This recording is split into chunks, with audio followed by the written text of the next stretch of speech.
നമസ്കാരം, ചന്ദ്രലേഖയിലേക്ക് സ്വാഗതം. Cosmetics use ചെയ്യാത്തവരായി അധികം ആരും തന്നെ ഉണ്ടാവില്ല. ഇതിനായിട്ട് നമ്മൾ ഒരുപാട് രൂപ ചെലവഴിക്കാറുണ്ട്. ശരിക്കും ഇതിൻ്റെ ഒന്നും ആവശ്യമില്ല. വീട്ടിൽ തന്നെ നമുക്ക് ഇതൊക്കെ കണ്ടെത്താൻ സാധിക്കുന്നതാണ്. തൈര് ഒരു നല്ല ഫേസ് സ്ക്രബാണ്. തൈര് വെച്ച് ഫേസ് സ്ക്രബ് ചെയ്താൽ ശരിക്കും ചർമ്മത്തിന് മൃദുത്വവും അതുപോലെ തന്നെ ഭംഗിയും ഒക്കെ ഉണ്ടാവും. ഇത്തരത്തിൽ പുതിയ പുതിയ ടിപ്സും പുതിയ പുതിയ കാഴ്ചകളും വിശേഷങ്ങളും ഒക്കെയായി എത്തുന്ന ചന്ദ്രലേഖയിലേക്ക് എല്ലാ പ്രിയപ്പെട്ട പ്രേക്ഷകർക്കും സ്വാഗതം.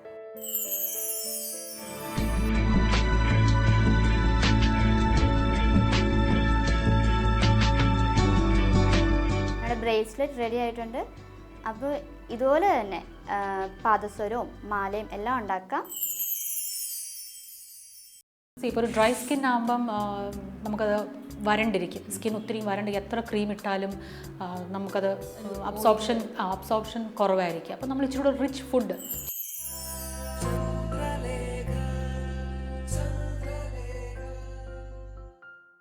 നമ്മൾ പലപ്പോഴും ഫാൻസി ഷോപ്പുകളിൽ പോകുമ്പോൾ പലതരത്തിലുള്ള ജ്വല്ലറികൾ കാണാറുണ്ട്. പലപ്പോഴും നമ്മളത് മേടിക്കാറുമുണ്ട്, വ്യത്യസ്തമായ മാലകളും കമ്മലുകളും ഒക്കെ. എന്നാൽ ഇതിൻ്റെ പിന്നിലെ ക്രിയേറ്റീവായിട്ടുള്ള ഐഡിയയോ അതിൻ്റെ പിന്നിലെ കൈകളെക്കുറിച്ചോ ഒന്നും നമ്മൾ ഓർക്കാറില്ല. ഇതെങ്ങനെയാണ് ഉണ്ടാക്കുന്നതെന്ന് നമുക്ക് നോക്കാം ചന്ദ്രലേഖയിലൂടെ.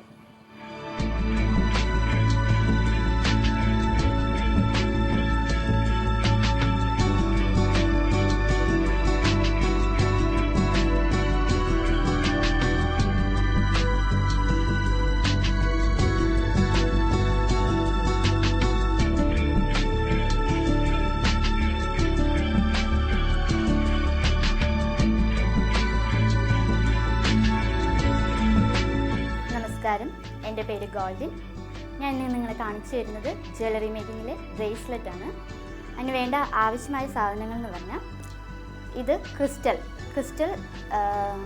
ക്രിസ്റ്റലാണ്, മൾട്ടി കളർ ക്രിസ്റ്റലാണ്. ഇതുപോലെ പല കളർ ക്രിസ്റ്റൽ കിട്ടും, നമുക്ക് ഇഷ്ടമുള്ള രീതിയിൽ ഉണ്ടാക്കാം. ഇപ്പം ഞാൻ എടുത്തിരിക്കുന്നത് മൾട്ടി കളറാണ്. പിന്നെ നൈലോൺ ത്രെഡ് വേണം. ഇപ്പോൾ ബ്ലാക്ക് ആണ് യൂസ് ചെയ്തിരിക്കുന്നത്, വൈറ്റ് ഉണ്ട്, പല കളേഴ്സും ഉണ്ട്. പിന്നെ ഇതിന് വേണ്ടത് നീഡിലാണ്. ഇതിൽ 2 നീഡിലാണ് മെയിനായിട്ട് യൂസ് ചെയ്യുന്നത്. നീഡിലെടുത്ത് വയ്ക്കാം. പിന്നെ ഗം, ഇത് നമുക്ക് ടോയിൻ നീഡിലേക്ക് കോർക്കാൻ വേണ്ടി എളുപ്പത്തിന് വേണ്ടി ഉപയോഗിക്കുന്നതാണ്. പിന്നെ ഇതിന് വേണ്ടത് ഈ ടാഗാണ് വേണ്ടത്. ഇത് കൊളുത്തായിട്ട് നമ്മൾ യൂസ് ചെയ്യുന്നത്. ഞാൻ സ്റ്റാർട്ട് ചെയ്യാം. ഫസ്റ്റ് നീഡിലെടുക്കുക.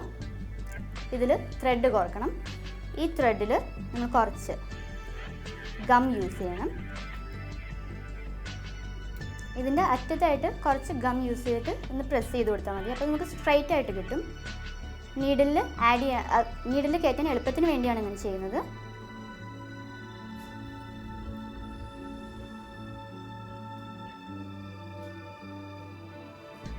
കുറച്ച് ലെങ്തിലെടുക്കാം. കട്ട് ചെയ്യാം.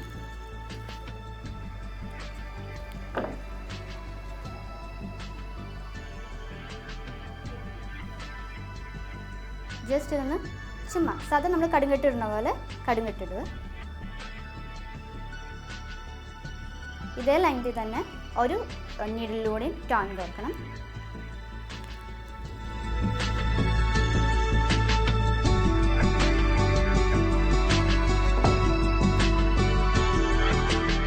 ഈ 2 ത്രെഡിൻ്റെയും അറ്റം നമ്മൾ ഈ ടാഗിലേക്ക്, കൊളുത്തിലേക്ക് നമ്മൾ കെട്ടുക. അതും ടൈറ്റായിട്ട് തന്നെ കെട്ടണം.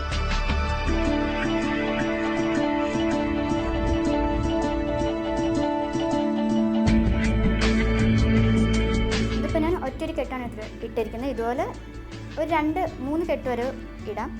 ഒത്തിരി ആവരുത്. ഒത്തിരി ആയിക്കഴിഞ്ഞാൽ അത് ഭയങ്കരമായിട്ട് ബൾജ് ചെയ്തുപോലെ ഇരിക്കും, ഭയങ്കര ബോറായിരിക്കും. അപ്പോൾ ഒറ്റൊരു കെട്ട്, അതിന് 2 കെട്ട്. ഓക്കെ, ഇനി നമുക്ക് ഇത് ചെയ്തു തുടങ്ങാം. 2 നീഡിലുണ്ട്. 2 നീഡിലും ഓരോ മുത്ത് വീതം ഇടണം.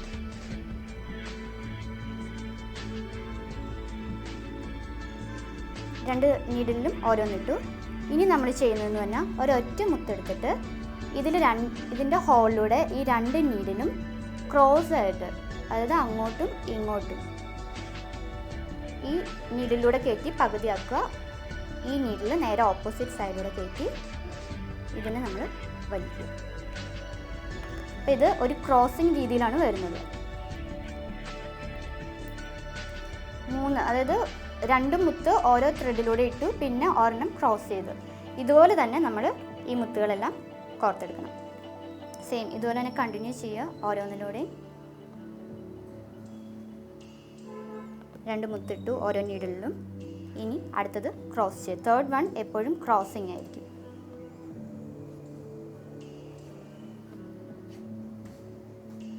ഇതിപ്പോൾ വലിയ ക്രിസ്റ്റലാണ്. ഇതിൻ്റെ പല ടൈപ്പിലുള്ള ക്രിസ്റ്റൽ കിട്ടും. വലുതും ചെറുതുമായിട്ട് തന്നെ കിട്ടും. അപ്പം ചെറുതെന്ന് പറഞ്ഞാൽ കുഞ്ഞു കുട്ടികൾക്ക് വളരെ നൈസായിരിക്കും. വലുത് ഓരോരുത്തരുടെ ശരീരം അനുസരിച്ച് അത് വലുതോ ചെറുതോ ആയിട്ട് നമുക്ക് യൂസ് ചെയ്യാം. രണ്ടിലൂടെ ഓരോന്നിട്ട് വീണ്ടും ഓരോന്നെടുത്ത് ക്രോസ് ചെയ്യുക.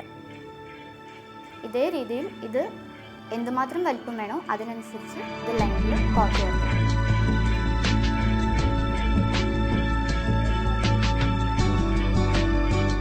ഇത് നമുക്ക് പല രീതിയിൽ ചെയ്യാം. ഇതിപ്പോൾ 3 ആണ്. ഇതുപോലെ തന്നെ ഇത് വളരെ സിമ്പിളാണ്. ഇതിൻ്റെ പല കളേഴ്സ് ഉണ്ടെന്ന് ഞാൻ ഓൾറെഡി പറഞ്ഞു. അപ്പോൾ ഇത് ഇപ്പോൾ മിഡിലിൽ മാത്രം ഗോൾഡൻ കൊടുത്തിട്ട് അപ്പുറത്തിപ്പുറം റെഡ് അല്ലെങ്കിൽ ബ്ലാക്ക്, അതുപോലെ പല കളേഴ്സിലും നമുക്ക് കൊടുക്കാം. നിങ്ങൾ വീട്ടിൽ ട്രൈ ചെയ്യുക. സിമ്പിളാണ്.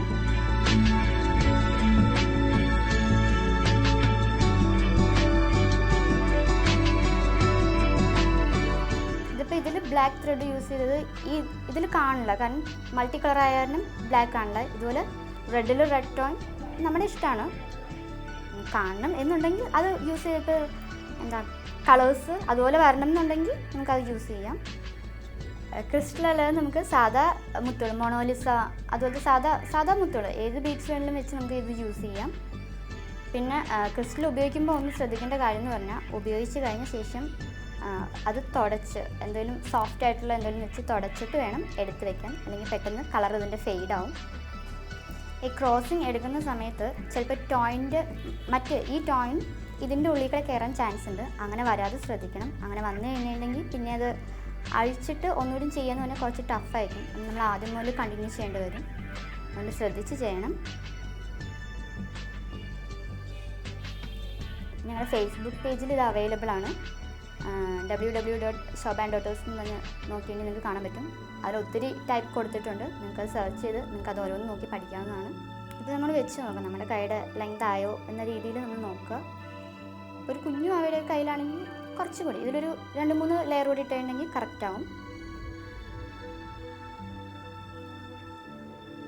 ഈ ഷേപ്പിൽ തന്നെ നമുക്ക് മാലയായിട്ടോ അല്ലെങ്കിൽ കൊലുസിൻ്റെ ഇതേ രീതിയിൽ തന്നെ നമുക്ക് ചെയ്യാവുന്നതാണ്.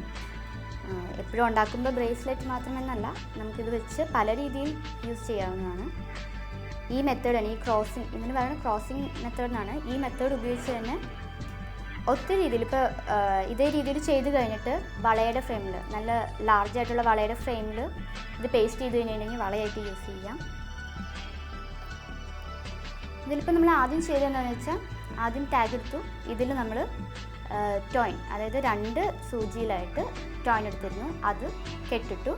അതിൽ ഫസ്റ്റ് 2 നീഡിലെടുത്തു. ആ നീഡിലിൽ ഓരോന്നിലുമായിട്ട് ഓരോ ബീഡിട്ടു. അതും ക്രിസ്റ്റൽ ബീഡാണ്. ഇപ്പോൾ ഏത് വേണമെങ്കിൽ യൂസ് ചെയ്യാം. തേർഡ് വൺ എന്ന് പറഞ്ഞാൽ ക്രോസിംഗ് ആണ്. അതായത് ഒരു മുത്തിട്ട് കഴിഞ്ഞാൽ അത് ക്രോസിംഗ് ആയിട്ട് വേണം ചെയ്യാൻ വേണ്ടി.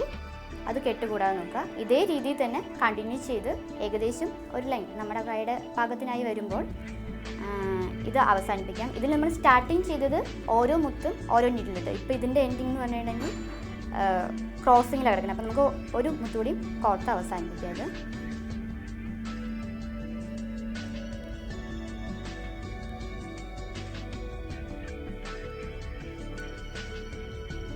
ഇതിപ്പോൾ ഇതേ രീതിയിൽ തന്നെ സ്റ്റാർട്ടിങ് എങ്ങനെ ചെയ്തോ അതേ രീതിയിൽ തന്നെ അവസാനം വന്നിട്ടുണ്ട്. നമുക്കിനി കെട്ടിട്ട് അവസാനിപ്പിക്കാം. ഈ കൊളുത്തിൻ്റെ എൻഡിലേക്ക് ഇവിടെ ഒരു ലൂപ്പുണ്ട്. ആ ലൂപ്പിൽ ഇത് കെട്ടാം. സാധാ രീതിയിൽ കെട്ടിയാൽ മതി. നമ്മൾ ചുമ്മാ കടുംകെട്ടിടുന്ന രീതിയിൽ തന്നെ ഇതും കടുംകെട്ടിടുക.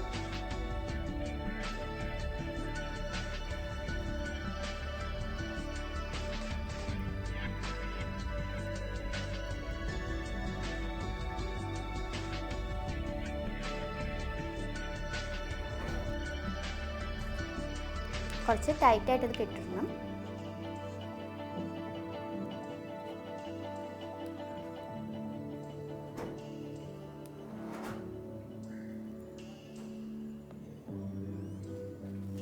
കെട്ടിട്ട് കഴിഞ്ഞ് ഇത് നമുക്ക് കട്ട് ചെയ്യാം. ഒത്തിരി ചേർത്ത് കട്ട് ചെയ്ത് കുറച്ച് നീക്കി, എന്നിട്ട് ഇതിനെ നമ്മളൊന്ന് പതുക്കെ ഒന്ന് തീയിലേക്ക് കാണിച്ച് വെച്ചാൽ മതി, അത് ഉരുക്കി ഇരുന്നോളും. നമ്മുടെ ബ്രേസ്ലെറ്റ് റെഡി ആയിട്ടുണ്ട്. അപ്പോൾ ഇതുപോലെ തന്നെ പാദസരവും മാലയും എല്ലാം ഉണ്ടാക്കാം.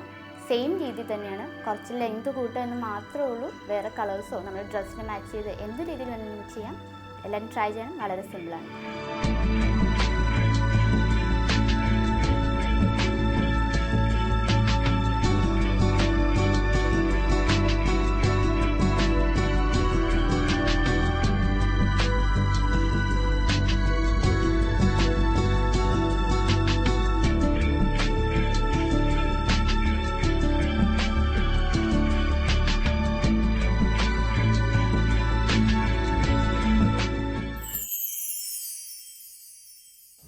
ഓയിലി സ്കിന്നിന് തൈര് ഉപയോഗിക്കാതിരിക്കുന്ന നല്ലത്. പിമ്പിൾസ് കൂടുതൽ അപ്പോൾ അവർ ഹണി ഉപയോഗിക്കുകയാണെങ്കിൽ നല്ലതാണ്. ഹണി ഇപ്പോൾ എല്ലാ സ്കിന്നിനും ഹണി നല്ലതാണ്. ഹണി ഉപയോഗിക്കുമ്പോൾ കുറച്ച് ഡ്രൈ ആവും എന്നിങ്ങനെ പറയുന്നത് ഇല്ല, പ്രശ്നമില്ല. ഏത് സ്കിൻ ടൈപ്പിന് വേണമെങ്കിലും ഉപയോഗിക്കാം അല്ലേ? ഓക്കെ. അതുപോലെ തന്നെ പല ക്രീമുകളും രാത്രി ഉപയോഗിക്കേണ്ടതുണ്ട്, അതുപോലെ തന്നെ പകൽ ഉപയോഗിക്കാൻ ക്രീമുകൾ, അങ്ങനെ മാറി മാറി പല സ്കിൻ ടൈപ്പിനും ഉള്ളതുണ്ട്. അപ്പോൾ രാത്രി ശരിക്കും പറഞ്ഞു കഴിഞ്ഞാൽ ഫ്രഷ് ആയിട്ട് ഇപ്പോൾ മുഖമൊക്കെ.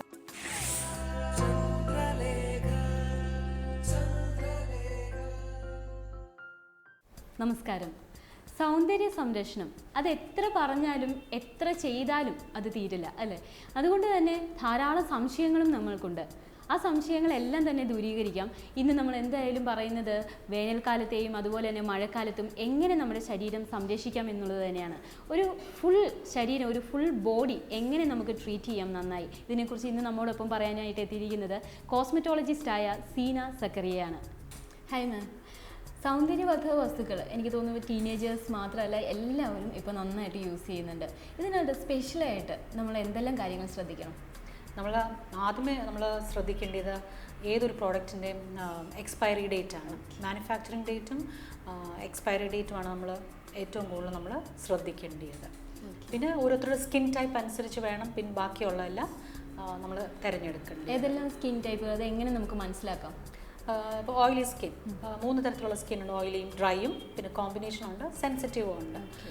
അപ്പോൾ ഓയിലി സ്കിൻ എന്ന് പറയുമ്പോൾ നമുക്കത് കാണുമ്പോഴേ അറിയാം, മുഖത്തൊത്തിരിയും കുരുക്കൾ കാണും, സ്കിൻ എപ്പോഴും നല്ല മെഴുക്ക് ഉള്ള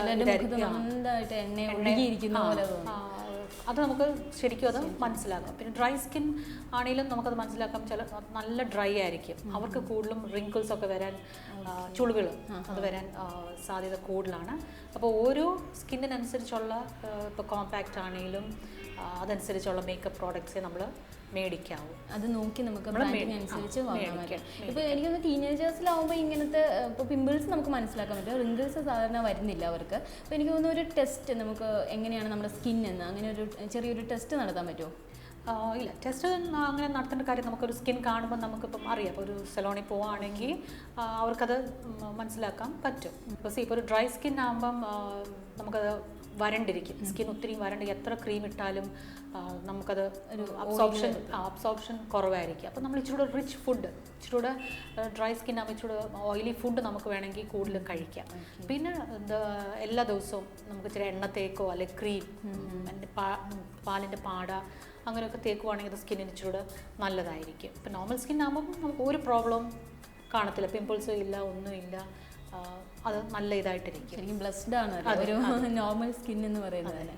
ഓക്കെ. അപ്പോൾ നമുക്ക് ഏത് ടൈപ്പ് ക്രീംസ് ആണ് ഇപ്പോൾ യൂസ് ചെയ്യുക? ഇപ്പോൾ നോർമൽ ടൈപ്പ് ആണെങ്കിൽ അല്ലെങ്കിൽ ഓയിൽ ടൈപ്പിന് ഏത് ക്രീംസ് യൂസ് ചെയ്യാം? അതിനുള്ള ക്രീംസ് മാർക്കറ്റിൽ അവൈലബിൾ ആണ്. ഇപ്പോൾ ഓയിലി സ്കിന്നിനുള്ളത് അതിനുള്ള ക്രീംസ് ഓരോരുത്തർ കൊമേഴ്ഷ്യലായിട്ട് ഡിഫറെൻറ്റ് ബ്രാൻഡ്സ് ഉണ്ട്. അപ്പോൾ അതനുസരിച്ച് നമ്മൾ മേടിക്കുക. ചിലർ പറയുന്നത് കേൾക്കാം, ഇപ്പോൾ ഒരു ബ്രാൻഡ് തുടരുകയാണെങ്കിൽ എപ്പോഴും ആ ഒരു ബ്രാൻഡിൽ മാത്രം കണ്ടിന്യൂ ചെയ്ത് നിൽക്കുക, അല്ലെങ്കിൽ വേറെ വേറെ ബ്രാൻഡ്സ് ഉപയോഗിക്കുമ്പോൾ അതിനനുസരിച്ച് കെമിക്കൽസും അങ്ങനെ എല്ലാം വ്യത്യസ്തമായിട്ട് വരുമ്പോൾ അത് സ്കിന്നിന് ഹാംഫുൾ ആകും എന്ന് പറയുന്നുണ്ട്. ഒരു പരിധിവരെ അത് ശരിയാണ്, നമ്മൾ കണ്ടിന്യൂ ആണ്, അത് കണ്ടിന്യൂ ചെയ്യാം. വേണമെങ്കിൽ നമുക്ക് വേറെ ട്രൈ ചെയ്യാം, പക്ഷേ ഇങ്ങനെ ഒത്തിരിയും പ്രോഡക്റ്റ്സ് നമ്മളിങ്ങനെ ട്രൈ ചെയ്യില്ല. അപ്പോൾ അത് സ്കിന്നിനെ നമ്മളത് ബാധിക്കും. അപ്പോൾ എപ്പോഴും ഒരു ബ്രാൻഡ് തന്നെ ഉപയോഗിക്കുകയാണെങ്കിൽ അതായിരിക്കും നല്ലത്. ഓരോരുത്തരുടെ സ്കിന്നിന് അവർക്കത് കംഫർട്ടബിൾ ആണെന്ന് തോന്നുവാണെങ്കിൽ അത് ഉപയോഗിക്കുക. വേറെ പ്രശ്നം ഒത്തിരിയും പ്രോഡക്ട്സ് കഴിവതും ഉപയോഗിക്കാതിരിക്കുക, അതാണ് ഏറ്റവും നല്ലത്. ഓക്കെ, എനിക്ക് തോന്നുന്നു ഇപ്പോൾ ചെറിയ കുട്ടികൾ മുതൽ സൗന്ദര്യവർദ്ധക വസ്തുക്കൾ ഉപയോഗിക്കുന്നുണ്ട്. അപ്പോൾ ഏത് ഏജാണ് ഇതിനൊരു ഏജ് ലിമിറ്റ് ഉണ്ടോ? ഇന്ന പ്രായം മുതലേ ഉപയോഗിക്കാമുള്ളൂ അല്ലെങ്കിൽ ഇന്നത് വരെ ഉപയോഗിക്കരുത്, അങ്ങനെ ഒരു ഏജ് ലിമിറ്റ് ഉണ്ടോ? ഏജ് ലിമിറ്റ് ഉണ്ട്. കഴിവതും ഒരു 18 ഇയേഴ്സ് കഴിഞ്ഞിട്ട് ഉപയോഗിക്കുന്നതായിരിക്കും ഏറ്റവും നല്ലത്. പക്ഷേ 18 ഇയേഴ്സ് ഒന്നും ഇപ്പോൾ ഒരു ഇതല്ല. എനിക്ക് തോന്നുന്നു സ്കൂൾ കുട്ടികൾ മുതൽ നന്നായിട്ട് സൗന്ദര്യവർദ്ധക വസ്തുക്കൾ ഉപയോഗിച്ചിട്ടാണല്ലേ ക്ലാസ്സിലേക്ക് ഐ ഷാഡോ മുതൽ ലിപ്സ്റ്റിക് എല്ലാം തന്നെ യൂസ് ചെയ്യുന്നുണ്ട്. അപ്പോൾ ഇതിന് നമുക്ക് അതും ബ്രാൻഡിങ് അനുസരിച്ച് നമുക്ക് തിരഞ്ഞെടുക്കാമോ? ഇപ്പോൾ സ്കൂൾ കുട്ടികൾക്കൊക്കെ ആണെങ്കിൽ കുറച്ചും കൂടെ നോർമലായിട്ടുള്ളത് അങ്ങനെ എന്തെങ്കിലും തിരഞ്ഞെടുക്കാൻ കഴിവതും ഉപയോഗിക്കാതിരിക്കുന്നതാണ് നല്ലത്. എങ്ങനെയാണെങ്കിലും ഒരു 18 ഇയേഴ്സ് കഴിഞ്ഞിട്ട് ഉപയോഗിക്കുന്നതായിരിക്കും നല്ലത്. അതുവരെ അവരുടെ കാരണം ഒരു ഗ്രോയിങ് സ്റ്റേജാണ് അവരുടേത്. അപ്പം 18 ഇയേഴ്സ് കഴിയുമ്പോൾ അവരിലേക്ക് ഇച്ചിരി സ്കിന്നൊക്കെ ഇച്ചിരി മെച്ചുവേർഡായി തുടങ്ങും. ആ സമയത്ത് അവർ മേക്കപ്പ് ഉപയോഗിച്ചാൽ കുഴപ്പമില്ല. ഇപ്പോൾ ടീനേജേഴ്സിന് പറയുകയാണെങ്കിൽ നമുക്ക് വീട്ടിലൊക്കെ ചെയ്യാൻ പറ്റുന്നത് എന്തെങ്കിലും പൊടിക്കൈകളൊക്കെ ഉണ്ട്? പാലിൻ്റെ പാടയോ അല്ലെങ്കിൽ ഇച്ചിരി കടലമാവും പാലും കൂടെ മിക്സ് ചെയ്യാം, അല്ലെങ്കിൽ കടലമാവും തൈര്. ഓക്കെ, അതുപോലെ തന്നെ പല ക്രീമുകളും രാത്രി ഉപയോഗിക്കേണ്ടതുണ്ട്, അതുപോലെ തന്നെ പകൽ ഉപയോഗിക്കാൻ ക്രീമുകൾ, അങ്ങനെ മാറി മാറി പല സ്കിൻ ടൈപ്പിനും ഉള്ളതുണ്ട്. ഇപ്പോൾ രാത്രി ശരിക്കും പറഞ്ഞു കഴിഞ്ഞാൽ ഫ്രഷ് ആയിട്ട് ഇപ്പോൾ മുഖമൊക്കെ കഴുകി നന്നായിട്ട് അങ്ങനെ വെക്കണോ, അതെയോ കുറച്ചും കൂടെ ഓരോ സ്കിന്നിന് യോജിച്ച ക്രീമുകൾ ഉപയോഗിക്കുന്നത് നല്ലതാണോ? ഡ്രൈ സ്കിന്നിന് ഇപ്പം ഒത്തിരിയും ഡ്രൈ സ്കിൻ ആണെങ്കിൽ എന്തെങ്കിലും നൈറ്റ് ക്രീംസ് ഉപയോഗിക്കുന്നത് നല്ലതായിരിക്കും. ഓയിലി സ്കിൻ കഴിവതും അവോയ്ഡ് ചെയ്യുന്നതായിരിക്കും ഏറ്റവും നല്ല ക്രീംസ്. പിന്നെ അതല്ല, ഓയിലി സ്കിൻ ഉള്ളവർക്ക് പ്രത്യേക ക്രീംസ്, മിനറൽ ഓയിൽസ് ഇല്ലാത്ത ക്രീംസ് ഉപയോഗിക്കുന്നതായിരിക്കും ഏറ്റവും നല്ലത്. കാരണം മിനറൽ ഓയിൽസ് നമ്മുടെ സ്കിന്നിൽ ഇങ്ങനെ മിനറൽസ് അടിയാനായിട്ട് അത് കുറച്ച് താമസം എടുക്കും. അപ്പോൾ അതിങ്ങനെ മുകളിൽ ഇങ്ങനെ ഇരിക്കും, അപ്പോൾ അത് സ്കിന്നിൽ അധികം അബ്സോർബ് ചെയ്യുന്നില്ല. അതുപോലെ തന്നെ ഇപ്പോൾ വേനൽക്കാലമാണ്, ഈ വേനൽക്കാലത്തിന് എന്തെങ്കിലും സ്പെഷ്യലൈസ് ആയിട്ട് നമ്മുടെ സ്കിന്നിന് ചെയ്യാനുണ്ടോ?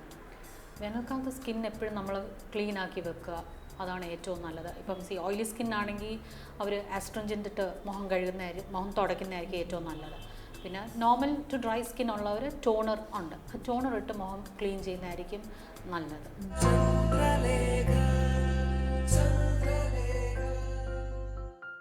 ധാരാളം വെള്ളം കുടിക്കണം സ്കിന്നിന് പറഞ്ഞ് ധാരാളം കേൾക്കാറുണ്ട്. ഒത്തിരി വെള്ളം കുടിക്കുക, സ്കിൻ അതിനനുസരിച്ച് റിച്ച് ആയിട്ടും ഫ്രഷ് ആയിട്ടിരിക്കും. എത്ര ഗ്ലാസ് വെള്ളം നമുക്ക് ഓരോരുത്തർക്കും? 8 ഗ്ലാസ് വെള്ളമെങ്കിലും നമ്മൾ ഒരു ദിവസം കുടിച്ചാൽ ഏറ്റവും നല്ലത്. അത്രയെങ്കിലും വേണം. ബിക്കോസ് 97% നമുക്ക് വെള്ളമാണ്, ബാക്കി 3% ഉള്ളൂ ഫ്ലഷ് ഉള്ളത്. അപ്പോൾ അത്രയും നമ്മുടെ സ്കിൻ ഹൈഡ്രേറ്റഡ് ആയിരിക്കണം. അല്ലാത്ത പക്ഷം മുഖത്തൊത്തിരിയും ചുളിവുകളും നമുക്ക് മുഖക്കുരും പല സ്കിൻ ഡിഫക്ട്സ് നമുക്ക് വരുന്നത്. അതുപോലെ തന്നെ സ്കിന്നിനെ പെട്ടെന്ന് ബാധിക്കുന്ന പ്രശ്നങ്ങൾ എന്തെല്ലാമാണ്? ഇപ്പോൾ ടീനേജേഴ്സിനാണെങ്കിൽ തന്നെ പിമ്പിൾസ് വരാറുണ്ട്. അത് മാത്രമല്ല, ഇപ്പോൾ ഒത്തിരി ഡ്രൈ ആകുന്നു, പിന്നെ ഈ ചെറിയ ചെറിയ കുരുക്കൾ, അരിമ്പാറ അങ്ങനത്തെയൊക്കെ പോലത്തെ വരാറുണ്ട്. അതിനെയൊക്കെ നമുക്ക് എങ്ങനെ എന്തെല്ലാം പ്രതിവിധികളാണ് ഉള്ളത്? അരിമ്പാറ അതൊക്കെ വന്നു കഴിഞ്ഞാൽ നമ്മൾ അത് സർജിക്കൽ ആയിട്ട് നമുക്കത് റിമൂവ് ചെയ്യാം.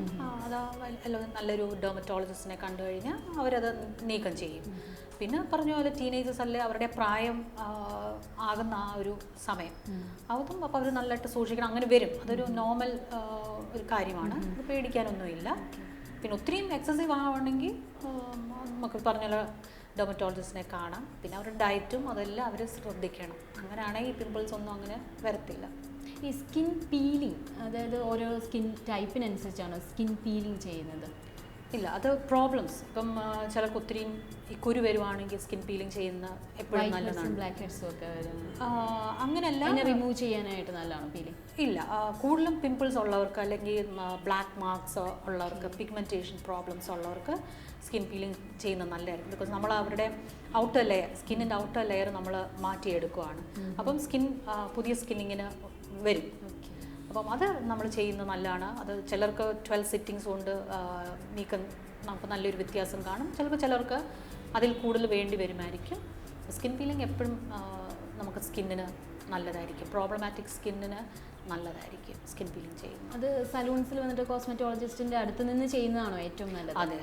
അവർ സ്കിൻ ടെസ്റ്റ് ചെയ്തതിന് ശേഷമാണ് അല്ലേ? അതിനുള്ള പാച്ച് ടെസ്റ്റ് എല്ലാം ചെയ്ത് പ്രോബ്ലം എന്തെങ്കിലും ഉണ്ടെങ്കിൽ അവർ ഡിസ്കണ്ടിന്യൂ ചെയ്യും. അത് ആ പ്രോബ്ലം ഇല്ലെങ്കിൽ അവർക്ക് സ്പെഷ്യൽ ക്രീംസ് അങ്ങനെ യൂസ് ചെയ്യുന്നുണ്ടോ?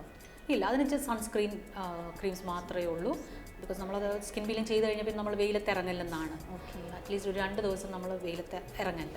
അപ്പം ആ ഒരാഴ്ചത്തേക്കുള്ള ഒരു മെയിൻ്റനൻസ് ക്രീം ഉണ്ട്, അത് നമ്മൾ ഫോളോ ചെയ്യുക. പിന്നെ സൺസ്ക്രീൻ നമ്മളിടണം. അതിപ്പം എല്ലാവരും എസ്പെഷ്യലി ചൂട് വേനൽക്കാലത്ത് നമ്മൾ സൺസ്ക്രീൻ നമുക്ക് ആവശ്യമുള്ള ഒരു പ്രോഡക്റ്റാണ്. എനിക്ക് തോന്നുന്നു ഈ ഒരു ഇടയ്ക്കാണ് നമ്മൾ സൺസ്ക്രീനിനെ കുറിച്ച് ഇത്രയും കേൾക്കുന്നത്. ഇതിന് മുമ്പ് വരെ ആരും തന്നെ അങ്ങനെ യൂസ് ചെയ്തിരുന്നില്ല. അപ്പോൾ എനിക്ക് ഇപ്പോൾ ഈ ഒരു ചൂടുകാലം ആയതുകൊണ്ടും ഇപ്പോൾ താപനില ഓരോ ദിവസവും കൂടി വരികയാണ്, അതുകൊണ്ടാണ് സൺസ്ക്രീൻ ഇങ്ങനെ യൂസ് ചെയ്യണമെന്ന് പറയുന്നത്. അതെ, സൺസ്ക്രീൻ നമ്മൾ എപ്പോഴും ഉപയോഗിക്കുന്നത് നല്ലതായിരിക്കും. പക്ഷെ അത് ഉപയോഗിക്കുമ്പോൾ നമ്മളിപ്പം പുറത്ത് പോകുന്നതിന് ഒരു 20 മിനിറ്റിന് മുമ്പ് വേണം നമ്മളിത് തേക്കാൻ, എന്നാലേ നമുക്കത് അബ്സോർബ് ചെയ്യത്തുള്ളൂ. അപ്പം നമ്മളിപ്പോൾ പുറത്ത് പോകാൻ അരമണിക്കൂർ മുമ്പ് നമ്മൾ തേച്ചാൽ അതായിരിക്കും നല്ലത്. ചിലർ പറയുന്നുണ്ട്, അതായത് ഒരു ദിവസം 2-3 പ്രാവശ്യം സൺസ്ക്രീൻ ലോഷൻ തേക്കണം, എന്നാലാണ് അതിൻ്റെ ആ ഒരു ഫുള്ളായിട്ടുള്ളൊരു എഫക്റ്റ് കിട്ടുകയുള്ളൂ എന്ന്. അപ്പോൾ അത് എത്രത്തോളം നമുക്ക് അത് ശരി. നമ്മളിപ്പോൾ സൺസ്ക്രീൻ തേച്ച് ടൈമിംഗ് ഉണ്ടോ? രാവിലെ ടു അങ്ങനെയല്ല, ടൈമിംഗ് ഇല്ല. പുറത്ത് പോകുന്നതിന് മുമ്പേ നമ്മൾ 20 മിനിറ്റ്സ് മുമ്പ് നമ്മൾ തേക്കുക. അപ്പോൾ നമ്മൾ തിരിച്ച് ഓഫീസിൽ ചെല്ലുവാണെങ്കിൽ നമുക്കത് തുടച്ച് കളയാം. പിന്നെയും വീണ്ടും നമ്മളിപ്പോൾ പുറത്ത് പോവുകയാണെങ്കിൽ വീണ്ടും നമുക്ക് ഇടാം. ഓക്കെ. സൺസ്ക്രീൻ ലോഷൻ തന്നെ പല PF ഉണ്ടല്ലോ, അപ്പോൾ ഓരോരുത്തരുടെയും സ്കിൻ ടൈപ്പിനനുസരിച്ചാണ് അത് അല്ല, അത് ഒരു ടൈം. ഇപ്പോൾ SPF 15 ഉണ്ട്, SPF 20 ഉണ്ട്. അത് നമുക്ക് ഒരു അവേഴ്സാണ്. അപ്പം നമുക്ക് നമ്മുടെ ഈ ഒരു ക്ലൈമറ്റിന് SPF 15 നല്ലതായിരിക്കും. കൂടുതൽ 45 വരെ ഉണ്ട്. അത്രയും നമുക്ക് എക്സ്ട്രീം പോകണ്ട. കാരണം നമ്മുടെ ഈ ക്ലൈമറ്റിന് 15 വരെയാണെങ്കിൽ കുഴപ്പമില്ല. അത് ഏതെല്ലാം ഏജുകാർക്ക് യൂസ് ചെയ്യാം? അത് സൺസ്ക്രീൻ എല്ലാവർക്കും ഉപയോഗിക്കാം. ടീനേജേഴ്സിനൊക്കെ ഉപയോഗിക്കാം.